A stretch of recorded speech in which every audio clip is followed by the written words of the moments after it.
ya están las noticias. Hay incendios forestales en la Amazonía, sequías en la Guajira, inundaciones en el Caribe o deslizamientos en los Andes.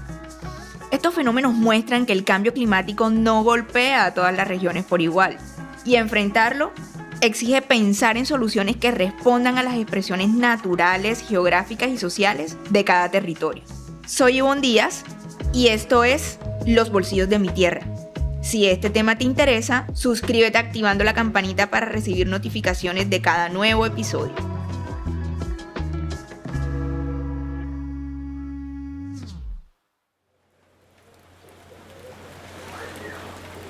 Ustedes se han dado cuenta que en Colombia pareciera que cada región enfrenta su propio desastre.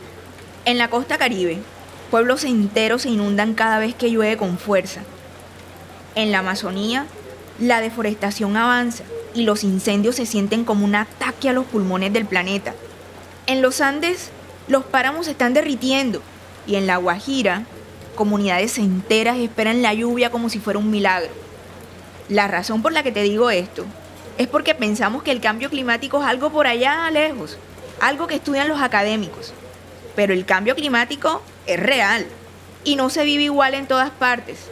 Y lo más grave es que quienes menos han contribuido al problema suelen ser quienes más sufren sus consecuencias. Por eso en el episodio de hoy vamos a hablar con Francisco Vera, un activista que desde niño nos enseña que defender el ambiente es defender la vida. Es alguien que nos recuerda que el cambio climático no es un problema del futuro, sino del presente, y está tocando nuestra puerta. Pero antes, dos palabras claves que van a aparecer en esta conversación: mitigación y adaptación. La mitigación es todo lo que hacemos para reducir las causas del problema. Por ejemplo, contaminar menos, proteger los bosques o ahorrar energía, sobre todo aquí en el Caribe, que también se convierte en un asunto económico. La adaptación, en cambio, es aprender a convivir con los impactos que ya son inevitables. Por ejemplo, proteger a las comunidades en zonas que ya sabemos que se van a inundar, preparar el campo para resistir las sequías que vienen, o garantizar el agua potable cuando sabemos que habrá menos. En Colombia necesitamos las dos, pero sobre todo necesitamos adaptación, porque somos uno de los países más vulnerables del mundo al cambio climático. Y la realidad es que muchas de nuestras regiones ya están viviendo sus efectos en carne propia. Bienvenido, Francisco.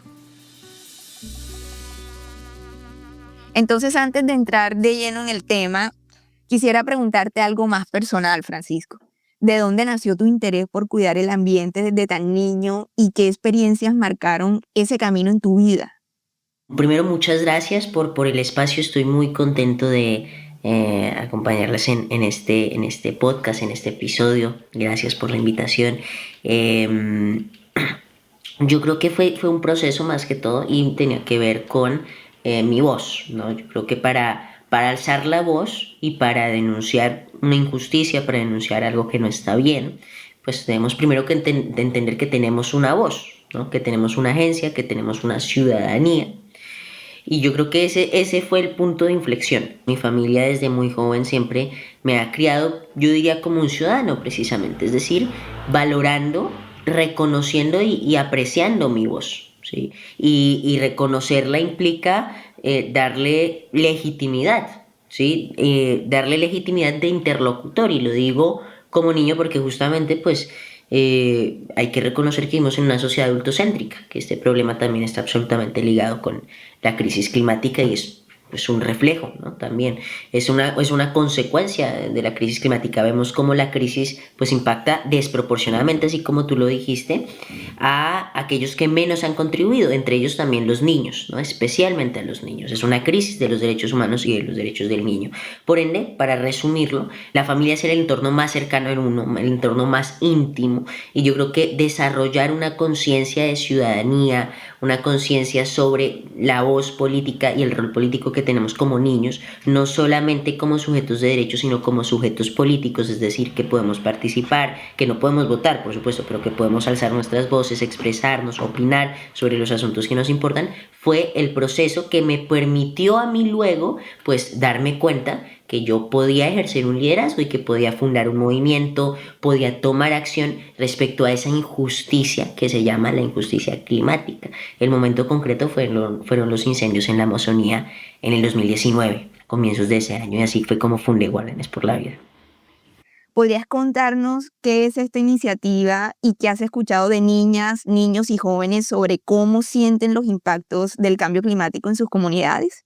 Concuerdo con lo que dijiste primero, absolutamente necesario que reconozcamos la voz de los niños, ¿no? Porque hay mucha gente que dice habla en términos de darle voz a los niños o de darle voz a la naturaleza también, ¿no? Yo creo que es un poco paternalista, ¿no? Más bien los niños ya tienen una voz. La cuestión, el problema de fondo que es completamente diferente es que no se escucha esa voz y no se reconoce esa voz, ¿no? Entonces sí, hay eso que quería decir. Y sobre la pregunta de qué es Guardianes por la Vida, bueno, Guardianes por la Vida es un movimiento de niños, de niñas, de adolescentes, un movimiento en el que buscamos principalmente el objetivo pues es precisamente salvaguardar, guardar, proteger todas esas formas de vida, pero también una vida digna humana, ¿no? Una vida digna que implica muchas cosas, entre esas justamente nuestro derecho a un medio ambiente limpio, sano y digno, y es, digamos, la defensa de derechos que realizamos en el movimiento. Y eso lo hacemos a través de diversas formas. Tenemos pues procesos de base, procesos en el territorio, tenemos por ejemplo una red de escuelas a nivel nacional y algunas otras escuelas en otros países, sobre todo de Iberoamérica, en las que trabajamos temas relacionados con educación ambiental, por ejemplo, huertos escolares, procesos de literatura, de alfabetización climática, procesos de formación también online. Hicimos una escuela hace unos años, de una escuela de formación climática, ciudadana y ambiental. Ahora estamos haciendo un semillero virtual sobre clima y derechos humanos con niños, dirigido para niños, en donde buscamos sobre todo acercar estos conceptos tan lejanos en la realidad a los niños, ¿no? Digamos, o sea, por supuesto, bien ya tú lo explicabas al principio y lo introducías, por supuesto la crisis climática no es un concepto lejano, porque lo estamos viviendo, pero ahí parece serlo, ¿no? Y además de esos procesos en el territorio, pues también tratamos de impulsar justamente la acción política, la incidencia política, la abogacía, el cabildeo. Nos hemos movilizado pues por diversas cuestiones a lo largo de los últimos años, pero principalmente a nivel nacional, por ejemplo, por el tema de la prohibición de los plásticos de un solo uso, que hoy es una ley que está en vigor, ¿no? Nosotros hace unos años recogimos casi 50.000 firmas para presionar justamente al Congreso. El tema también del acuerdo de Escazú, de la ratificación del acuerdo de Escazú en Colombia como en la región, de la inclusión de los niños precisamente en las negociaciones internacionales en la COP y otros espacios en donde tratamos de pues ejercer nuestra voz nuevamente, vuelva a lo que decía al principio, ¿no? Y actuar. Y sobre la otra pregunta de qué he escuchado de los niños, pues la verdad he escuchado muchas cosas. He tenido, por ejemplo, la ocasión de ir a un lugar de acogida de justamente personas refugiadas en México, en Monterrey, yendo hacia Estados Unidos precisamente. Muchas de las cuales incluso me encontré con personas colombianas, que son aquellas que hacen toda esa travesía a través del Darién, que es una selva muy difícil de cruzar, ¿no? A través de Centroamérica, a través de toda la violencia, de todas las posibles violaciones de derechos humanos a las que se exponen, estando allá justamente por el desplazamiento forzoso que ha generado la crisis climática. Había gente que venía con niños, era un centro de acogida de UNICEF, con niños huyendo justamente de los desastres. Ahora lo vemos precisamente hablando de Centroamérica, en México y en la región, bueno, en nuestro país también. Wow, toda una experiencia de vida. Hay una brecha entre las regiones en donde se centraliza y en donde se concentra el poder. Y eso es un problema histórico, ¿no? O sea, eso de verdad se remonta a la independencia de nuestro país, porque los secretarios, la Bogotá ha liderado siempre excluyendo de manera excluyente, pues el país, ¿no? Dejando de lado y abandonando a las regiones. Y eso tiene unas consecuencias durísimas. No solo en términos climáticos, pero en términos de que al haber una ausencia del Estado, pues se refuerzan otros actores que sirven, digamos, de Estado o de cubrir las necesidades de la ciudadanía, ¿no? De actores armados ilegales, al margen de la ley, ¿no? Que amedrentan a la ciudadanía. O sea, hoy yo creo que incluso ni siquiera hablando de Bogotá, sino dentro de la misma Bogotá, nos vamos a localidades, y no solamente localidades, sino las periferias, ¿no? de Bogotá y por supuesto vemos esa desigualdad. Yo creo que ese ahí radica el principal problema de Colombia. Colombia no es un país pobre e incluso también la región, el sur global no es pobre porque tenemos recursos, somos los más ricos en eso, el segundo país más biodiverso del mundo, pero hay mucha biodiversidad, incluso en riqueza económica, ¿sí? Tampoco somos pobres, pero esa riqueza pues está mal distribuida, ¿no? Y Colombia es concretamente uno de los ejemplos más severos de desigualdad y la desigualdad también tiene un enlace con la crisis climática precisamente. Bueno, y en Colombia se habla de dos caminos, mitigación o adaptación.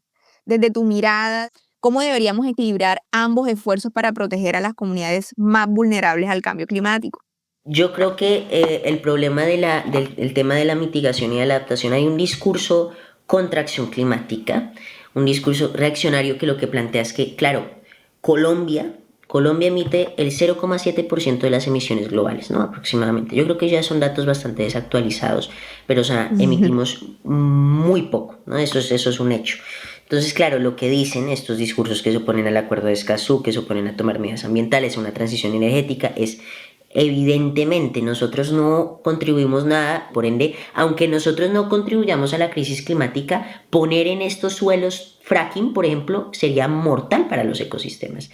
Entonces, y son estas personas las que dicen, claro, como no contaminamos, pues hagamos fracking y ya está, pero es que hay otra cosa además de la crisis climática que es la pérdida de biodiversidad. Y sobre el tema concretamente de adaptación, pues sí, yo creo que la urgencia principal para los países del sur global, que son los que menos contaminan, por ende los que tienen que hacer un proceso de transición energética en su desarrollo económico, pero los que más sufren las consecuencias de la crisis climática y la sufren de verdad de manera desproporcionada, pues debemos impulsar sobre todo adaptación, sistemas de alerta temprana para prevenir que la gente quede atrapada en los desastres climáticos, ¿no? Adaptación en nuestras infraestructuras educativas, en las carreteras, en los hospitales, bueno, todo lo que hay por hablar en términos de adaptación. Yo quisiera profundizar en un concepto que ahorita tú planteaste muy bien, que fue el de la desigualdad socioeconómica y además la brecha regional. Hay un déficit en la inversión en esos servicios sociales básicos y críticos como de nuevo hospitales, escuelas. No es a través de las Fuerzas Armadas, no, es justamente a través de construir esos servicios que le dan bienestar a la gente. Transporte, incluso yo creo que algo muy interesante que podemos plantearnos, que tiene un doble sentido ambiental y social y de cohesión, es lo que ha planteado este gobierno. Este gobierno ha tenido cosas muy cuestionables en términos ambientales, porque ha dado resultados muy vagos, insuficientes, malos, ¿no? En términos sobre todo de los defensores de derechos humanos, mucha impunidad. Pero de verdad lo que yo más rescataría de este gobierno es la política de la recuperación férrea, que es una tendencia global, pero digamos cada vez más países se dan cuenta de que el tren tiene la capacidad de unir las tierras lejanas, unir tierras inaccesibles, ¿no? De fomentar la actividad económica, o sea, por donde pasa el tren, era una bonanza increíble, y de fomentar eso, la cohesión, por ende, ahí lo que hace falta de parte del Estado es invertir en este tipo de cosas, en un sistema férreo que el Pacífico, yo sé que ahora hay muchos proyectos de reactivación férrea en el país, uno de ellos también está en el Pacífico, ¿no? Pero yo creo que este tipo de cosas realmente son realmente revolucionarias para nuestra región, realmente volvernos a conectar y volver a poner a las regiones en el centro de la conversación, ¿no? Muy bien. Es decir, a lo largo de toda la conversación se repite un poco el debate sobre la justicia climática. ¿Qué significa este concepto en un país como Colombia, donde además de la desigualdad social, también tenemos tantas brechas entre regiones? Yo creo que lo que significa este concepto, yo creo que es el principio de responsabilidades comunes pero diferenciadas. Es decir, a veces se habla de la crisis climática como todos tenemos responsabilidad, debemos actuar, ¿no? Bonito, el arco iris y tal, pero no, todos tenemos responsabilidad pero no la misma. Uy, ahí hay una diferencia inmensa, porque eso cambia completamente el panorama. En efecto, todos tenemos responsabilidad, pero lo que puede hacer un individuo en comparación a lo que puede ser una gobernación, un estado, la CAR, una multinacional, una corporación, que tenemos muchas en nuestro país, es abismal esa diferencia, ¿no? Entonces, yo creo que se trata de que asumamos nuestras responsabilidades, y de hecho el nombre es más largo, ¿no? Responsabilidades comunes pero diferenciadas. Por supuesto, las personas con menor poder adquisitivo, las personas más pobres, pues no solamente no han contribuido al problema, sino que no sufren las primeras consecuencias y las peores consecuencias de la crisis climática y no cuentan con las herramientas para hacer frente. Entonces, yo creo que eso en Colombia lo que significa concretamente, para ejemplificarlo en algo concreto, pues yo creo que es una responsabilidad climática equitativa, es decir, el que más contamina, más contribuye, o el que menos, ¿no?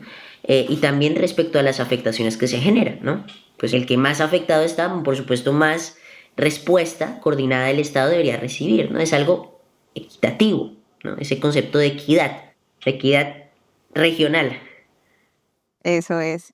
Y bueno, al principio, en una de tus respuestas, contabas un poco sobre estos espacios internacionales como la COP y hablamos justamente de la importancia de la financiación y de la cooperación también a nivel internacional. ¿Qué debería exigir Colombia en este tipo de espacios globales? Bueno, yo creo que lo que está haciendo de momento Colombia está bastante bien. O sea, exigir una transición energética, exigir alejarnos de los combustibles fósiles, exigir propuestas muy concretas en realidad. Creo que sí han trabajado bastante el tema de la condonación de la deuda externa, ¿no? En intercambio por acciones basadas en naturaleza, ¿no? Para proteger ecosistemas críticos a nivel global, como la Amazonía, como los páramos, como toda la belleza natural que poseemos en nuestro país, o incluso sencillamente la condonación de la deuda o las reparaciones históricas. Eso ya es otro tema bien complejo, ¿no? Porque es verdad, o sea, de verdad esto es un tema en el fondo completamente de justicia. Yo creo que también esto, y así se llama la organización, de justicia, de hecho. Sí, así es. Es un tema completamente de justicia de fondo, y ahí lo complemento con esa definición de crisis climática, porque de verdad la crisis climática hoy es un generador de inestabilidad, de violencia, de conflicto, de muchas cosas verdaderamente negativas, ¿no? Y eso nos plantea algo. Ha habido unos daños, ha habido pérdidas y daños, por ende, ¿hasta qué punto realmente podemos generar un proceso de rendición de cuentas? ¿Sí? Lo que en inglés se llama accountability, ¿no? Rendición de cuentas, fiscalización de las acciones que han tomado, ¿no? Porque, o sea, la crisis climática realmente tiene nombres y apellidos de los responsables. En un conflicto armado hay nombres y apellidos que dan las órdenes, ¿sí? Hay mandos altos y medios que coordinan las acciones en un conflicto, ¿no? La crisis climática, yo creo que también tiene nombres y apellidos que se han beneficiado, que han obtenido réditos de la explotación del medio ambiente y de la explotación de las personas. Entonces debe haber un proceso de reparación de aquellos que han sido afectados por la crisis climática y que han perdido y que han sido dañados precisamente. Y creo que eso es lo que debe exigir, nuestro país lo está exigiendo, pero creo que lo que nuestro país está haciendo muy mal definitivamente, y el gobierno concretamente, más que tomar una posición internacional, pues más bien la política interior, concretamente en Colombia, siendo un país que somos el país, no siendo un país, siendo el mayor país, el país más peligroso del mundo para los defensores de derechos humanos, mientras aún sigue la violencia disparada contra los defensores de derechos humanos, es tremendamente doloroso, digamos. Sí, especialmente contra los líderes ambientales, que es lo más lamentable. Bueno, y para ya ir cerrando, y si quienes nos escuchan quisieran aportar desde sus comunidades a la acción política y a la acción climática, por supuesto, ¿qué podrían hacer en su día a día, en su cotidianidad para lograrlo? Pues yo creo que sobre todo precisamente ejercer nuestra ciudadanía.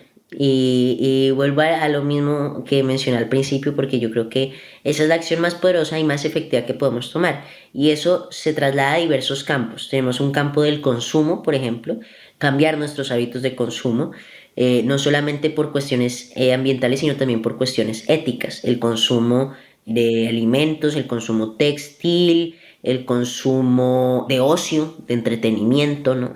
Cualquier producto o servicio que podamos consumir, ¿no? Realmente podemos hacer una labor, por ejemplo, de investigar de dónde viene este producto. ¿Este producto ha sido hecho en condiciones laborales adecuadas? O, por ejemplo, la camisa que llevo puesta fue hecha en Bangladesh, como suele ser, ¿no? O en Myanmar, a partir de explotación infantil.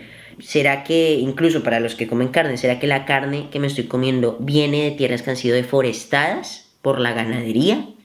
Por supuesto, no es fácil rastrear la información de los productos, pero es nuestra responsabilidad, por ende, trasladarnos a otro campo de la ciudadanía, de la manera en la que podemos ejercer la ciudadanía, que es la movilización. Y la movilización, organicémonos, informémonos, unámonos a una organización ya existente y propongamos cosas concretas, como precisamente que haya posibilidad de rastrear los productos que consumimos, de informar, de que la información sea más accesible para la ciudadanía y sobre todo para los más vulnerables, niños, personas mayores.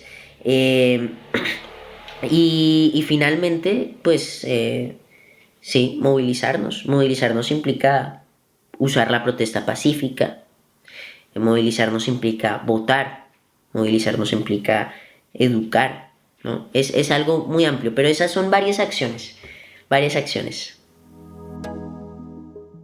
Francisco, gracias por recordarnos que el cambio climático no es un problema de expertos, sino una realidad que se siente en la piel de cada región y que exige voces jóvenes, valientes y solidarias como la tuya. Mil gracias. Gracias a ustedes, un gusto, muchas gracias.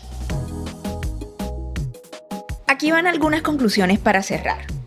Nada de esto se logra solo con buenas intenciones. La plata importa, y mucho. Sin recursos, las comunidades no pueden levantar infraestructura resistente, ni transformar la manera en que producen alimentos o cuidar ecosistemas. Por eso, la respuesta debe venir de dos lados. Por un lado, está la cooperación internacional. Los países que más contaminan, como China, India, Estados Unidos y los de la Unión Europea, son responsables de más de la mitad de las emisiones del planeta y deberían aportar más recursos. Del otro lado, está nuestra responsabilidad como país. Necesitamos movilizar recursos internos para apoyar a las regiones más afectadas. Invertir en procesos de transición energética justa, donde las comunidades y las regiones no tengan que asumir una carga desproporcionada. Y garantizar que ninguna comunidad quede atrás. Tenemos que ser parte activa de la solución.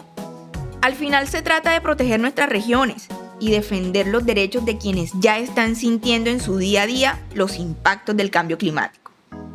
A ustedes, gracias por escuchar este episodio. No olviden suscribirse y compartirlo, porque la justicia climática empieza en nuestras comunidades. Activen la campanita para recibir todos los episodios y síganos en www.dejusticia.org. Recuerden, sin recursos no hay derechos. Hasta la próxima. Chao.